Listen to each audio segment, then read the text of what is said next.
Islam is...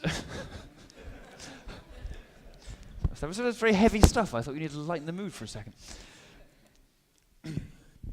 Islam lacks authority. Scary as it is, it lacks religious authority. There's no Vatican in Islam. It's headless, if you'll forgive a cruel ISIS pun. So I warned you.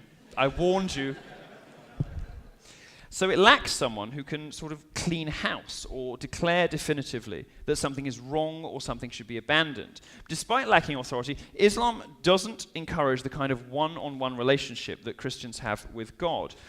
Instead, Islam is collectivist. So you can see why so many lefties like it.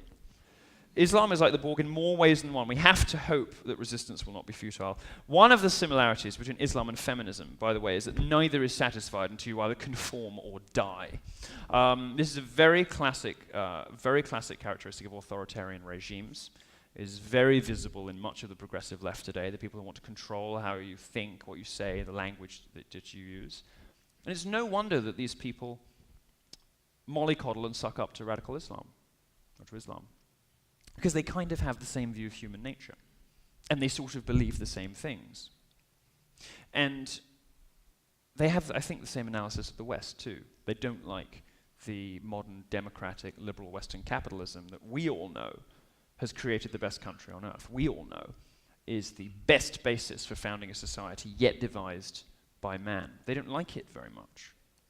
And I think also leftists here enjoy sucking up to Islam because the right, libertarians and conservatives in this country have always recognized that Islam is going to be the primary threat to freedom and to equality, to liberty, to all of the values that make America wonderful.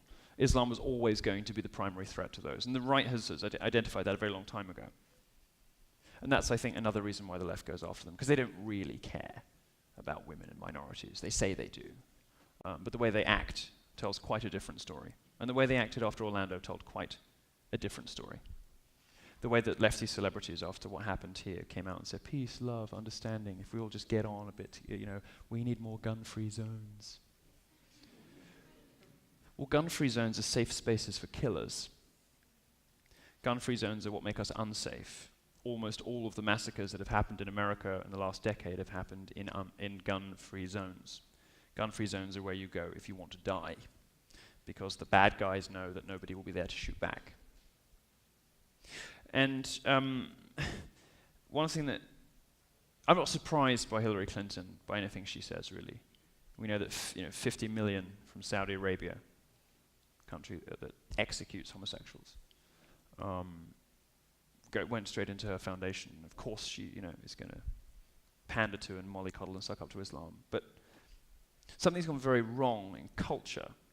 Something's gone very wrong when we're listening to celebrities and journalists and other sorts of politicians who aren't as hopelessly compromised as she is, people that we might reasonably expect to have less on the table, when they too suck up to an ideology that wants us dead. Now, because of its emphasis on community, Islam is more cult-like than other religions. You aren't supposed to turn to a priest or to any kind of authority figure for support or guidance. You're supposed to turn to the rest of the ummah, which is the brotherhood. Now, Islam encourages itself to treat everyone within the religion like a brother, to be trusted and supported, and everyone outside it to be feared and suspected. So it's no wonder that it encourages, it sort of fosters these kind of tribal outbursts of violence, particularly against those who defeat and humiliate the tribe, like Israel.